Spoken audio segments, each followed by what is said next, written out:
He fixed her car for free, then learned she was a millionaire CEO worth 50 million.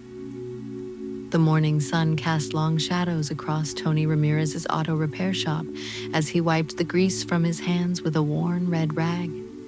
At 45, Tony had been running Ramirez Auto for nearly 20 years, ever since he'd taken over the business from his father. The shop wasn't much to look at. A converted garage in a rough neighborhood of East Los Angeles with paint peeling from the walls and a sign that had seen better decades. But Tony's reputation for honest work at fair prices had kept him afloat, even as chain stores and fancy dealerships sprouted up around the city. It was a Tuesday morning in March when the sleek black Tesla sputtered into his lot, rolling to a shaky stop just outside his bay doors. The woman behind the wheel looked frazzled as she climbed out.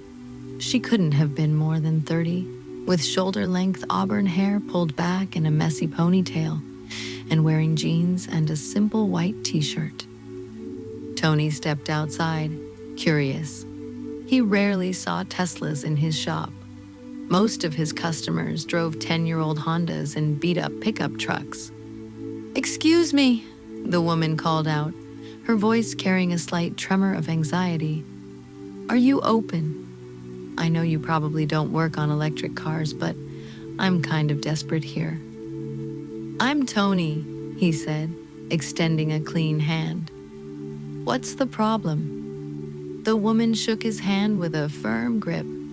"I'm Alexandra. It just died on me. I barely made it here.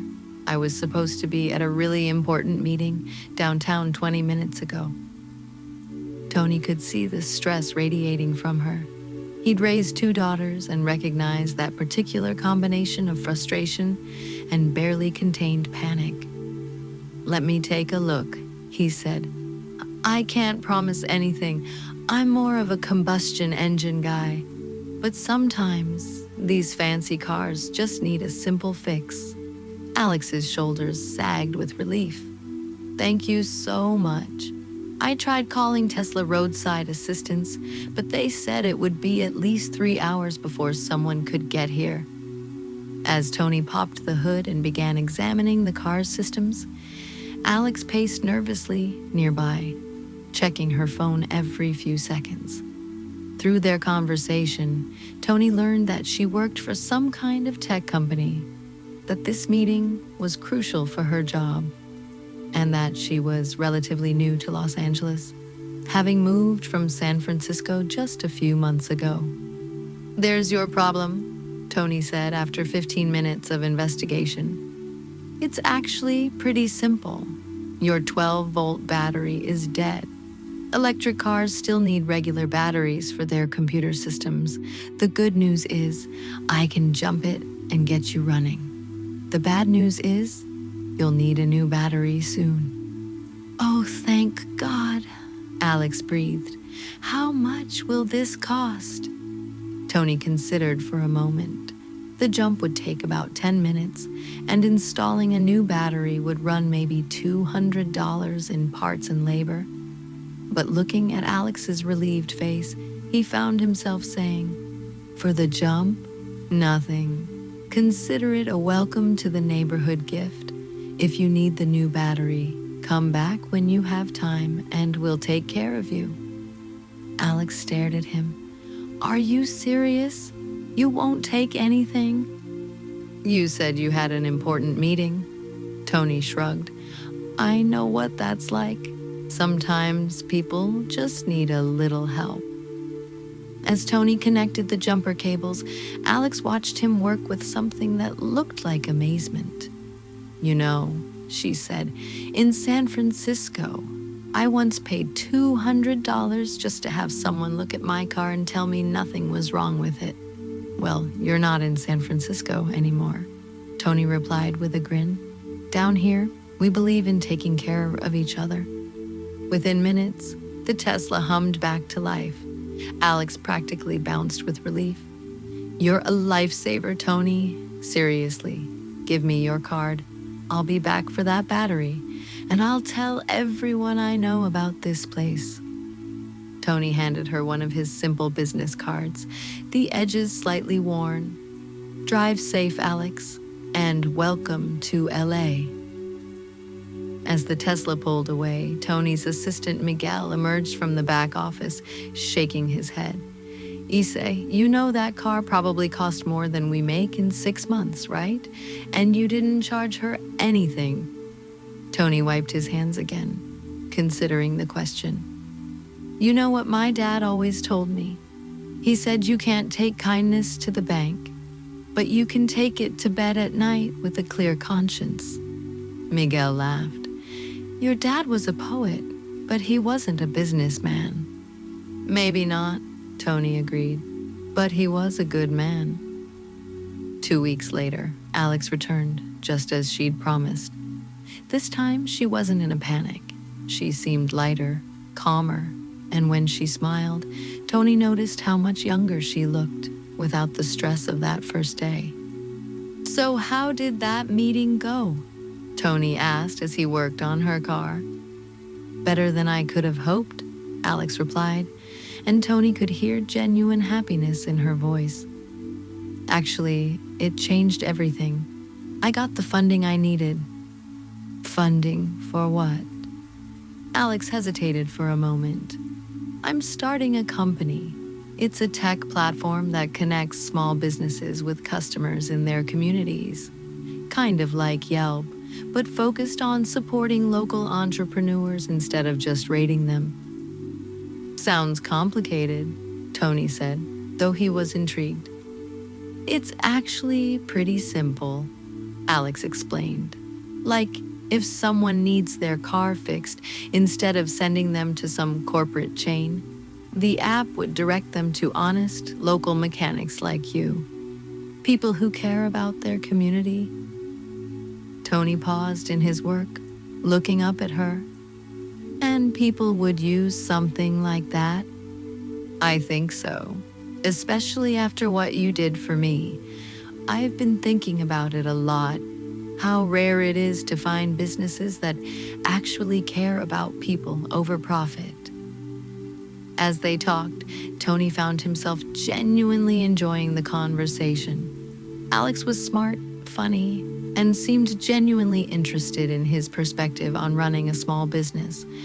She asked questions about his challenges, his hopes for the shop, and his thoughts on what made a business truly valuable to its community.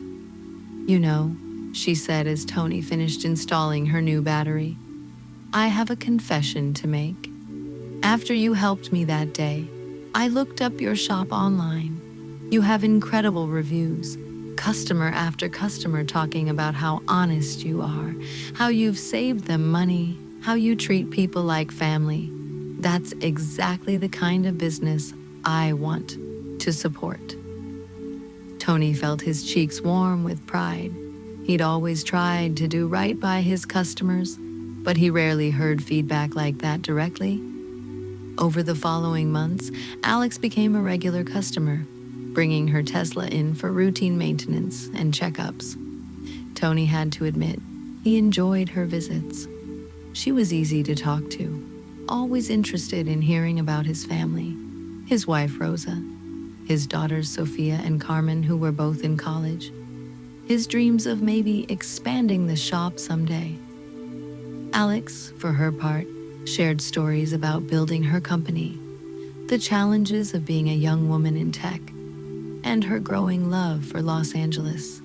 She never talked about money, never flaunted wealth, and always treated Tony and Miguel with the same respect she'd show anyone. It was during one of these visits, about 4 months after they'd first met, that Tony noticed Alex seemed different.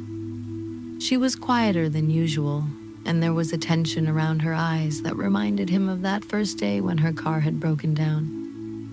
"Everything okay?" he asked as he changed her cabin air filter. Alex sighed. "Just business stuff. We're trying to grow quickly, and some investors think I'm too young or that people aren't ready for what we're building." She sighed, then shook her head. "But I know they're wrong. I've lived it. I've seen how hard it is for good small businesses to get noticed. I just need to prove it. Tony looked up from the engine compartment. What do you think? I think they're wrong, Alex said firmly. I know there's a market for this because I've lived it. I've seen how hard it is for good businesses like yours to get discovered. I've seen how much customers appreciate honest service when they find it. But convincing people with money to see that vision. She trailed off, frustrated. How much money are we talking about? Tony asked, more out of curiosity than anything else. Alex laughed, but there was no humor in it. More than you'd believe, Alex admitted with a tired laugh. It feels impossible sometimes, but I know in my heart it can work. I just have to convince the right people. Tony shook his head slowly. Sounds like you're fighting uphill. Maybe, she said, her voice firm, but I've seen too many good small businesses go unnoticed. I'm not giving up. But enough about my problems, Alex said, clearly wanting to change the subject.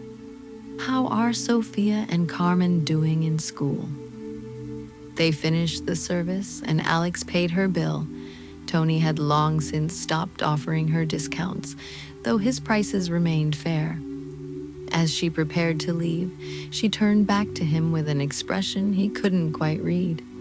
Tony, she said, you probably think I'm crazy for asking this, but would you ever consider being an advisor for my company? Not like a formal job or anything, just someone I could bounce ideas off of. You understand small business in a way that most of the people I talk to don't. Tony was taken aback. I don't know anything about technology or apps or any of that stuff. But you know about building trust with customers, you know about serving your community, you know about running a sustainable business that people actually need. That's worth more than all the tech knowledge in the world.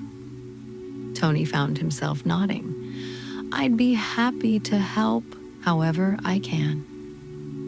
Great, Alex smiled, and for the first time in weeks, it reached her eyes. I'll call you soon. That call came sooner than Tony expected. 3 days later, Alex asked if she could meet him at the shop after hours.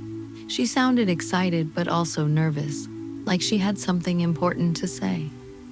When she arrived that evening, she wasn't alone. With her was a man in an expensive suit who introduced himself as James Chen, her lawyer. Tony, Alex began, pacing around the shop the same way she had that first day. I need to tell you something. Several things, actually. Tony looked between Alex and the lawyer, suddenly worried. Is everything okay? Are you in some kind of trouble? Alex laughed, and this time it was genuine. The opposite, actually. Remember those investors I was worried about? Well, it turns out I didn't need them after all. She took a deep breath. Tony, I haven't been completely honest with you about who I am. My full name is Alexandra Chen Morrison. My grandfather founded Morrison Technologies back in the 1960s.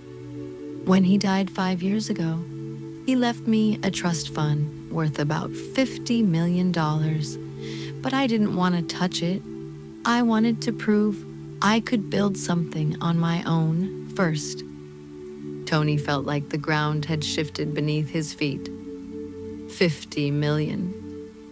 I know, Alex said quickly. I know how this sounds. But here's the thing. I didn't want to use that money. I wanted to build my company the right way, with earned investment based on the merit of the idea. I wanted to prove that I could succeed on my own. But, James interjected gently, the business climate has changed faster than Alex anticipated. To compete with the big players, she needs to move quickly. Alex nodded. So I've decided to use my trust fund to launch the company properly. But Tony, that's not why I asked you here. Tony waited, his mind still reeling from the revelation that this young woman he'd been treating like a neighbor was worth more money than he could comprehend. I want you to be my business partner, Alex said. Not just an advisor, a real partner. Tony stared at her. Alex, I think you might have hit your head. I'm a mechanic. I don't know anything about running a $50 million company. You know everything about running a business that serves its community, Alex countered. You know about building relationships, about earning trust, about treating people fairly. That's what my company is supposed to be about. But I can't do it from some corporate office downtown. I need someone who understands what small businesses actually need. Alex stepped closer, her voice steady now. Tony, I don't just want your advice anymore. I want you as my partner. Not just a mechanic who helped me once, but someone who can help me keep this company true to its purpose. I'll invest in your shop so it keeps growing, and I'll bring you into my business so we can build this together. The salary starts at $200,000 a year, Alex added, plus equity in the company. If we succeed the way I think we will, that equity could be worth, well, a lot. Tony sat heavily on a nearby stool. $200,000 was more than 4 times what he made in his best years. I don't understand why you want me specifically. You could hire someone with an MBA, someone with experience in this kind of thing. Because someone with an MBA would try to maximize profit margins, Alex said. They'd push me to feature the businesses that pay the most, not the ones that serve their communities best. They'd want to scale fast and worry about integrity later. She gestured around the shop. But you've been doing exactly what my app is supposed to do for 20 years. You've been building trust, serving your community, proving that businesses can be both successful and ethical. You're not just the right person for this job, Tony. You're the only person. What about the shop? He asked. Keep it, Alex said immediately. In fact, let's expand it. Let's make it the flagship example of what a community-centered business looks like. We'll hire more mechanics, serve more customers, maybe open a second location. But you'll also travel, meet other business owners, help build a network of ethical entrepreneurs across the country. Tony's head was spinning. That morning, he'd been a small-time mechanic worried about making rent on his shop. Now he was being offered a chance to help build something that could change how business was done across America. There's one more thing, Alex said softly. I want to establish a fund. Call it the Tony Ramirez Small Business Foundation that provides interest-free loans to honest entrepreneurs who need help getting started or staying afloat. People like you were when you took over from your father. The emotion hit Tony like a wave. He thought about all the times he'd struggled to keep the shop open, all the nights he'd lain awake worrying about bills, all the dreams he'd had to put on hold because money was tight. Why? He asked, his voice thick. Why are you doing this for me? I just jumped your car battery. Alex's eyes grew soft. Tony, that day when you helped me, you didn't just fix my car. You reminded me why I wanted to start this company in the first place. In San Francisco, I was surrounded by people who saw everything as a transaction, but you saw a person who needed help, and you helped without expecting anything in return. She paused, gathering her thoughts. I realized that if I was going to build a platform celebrating community-minded businesses, I needed to learn from someone who actually embodied those values. You've been teaching me what that looks like for months, probably without even knowing it. Tony looked around his shop, at the tools his father had passed down to him, at the pictures of his family on the wall, at Miguel, who was grinning from ear to ear in the background. This place had been his whole world for 2 decades. What if I mess it up? He asked quietly. What if you don't? Alex countered. 3 months later, Tony stood in the gleaming new offices of Local Bridge Technologies, the name they'd chosen for Alex's company, looking out at downtown Los Angeles. The view was incredible, but what made him smile was the framed photo on his desk, the original Ramirez auto shop with his father standing proudly beside the sign. The shop was still running, now managed by Miguel with 3 new mechanics Tony had personally trained. But Tony's role had expanded beyond anything he'd ever imagined. He spent his days meeting with small business owners across the city, learning their stories, understanding their challenges, and helping Alex design a platform that truly served their needs. The Local Bridge app launched with hundreds of local businesses, and the response was overwhelming. Customers were eager to support honest, community-centered shops, and small business owners finally felt seen. The Tony Ramirez Small Business Foundation quickly grew, helping countless entrepreneurs like his father once was, hardworking people who only needed a chance. Tony personally read each story, remembering the nights he once lay awake worrying about bills, and smiling at how far one small act of kindness had carried him. Any regrets?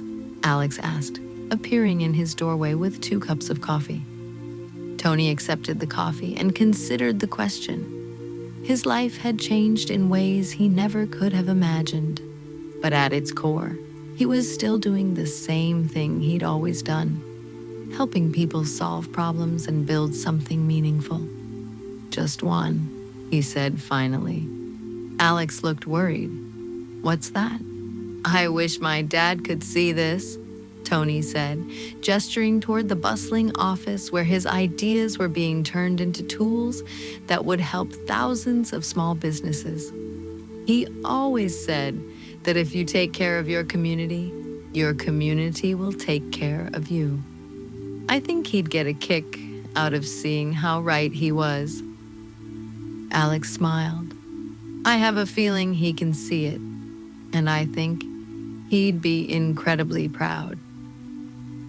As Tony looked out at the city that had become his laboratory for studying the art of ethical business, he reflected on the strange journey that had brought him here.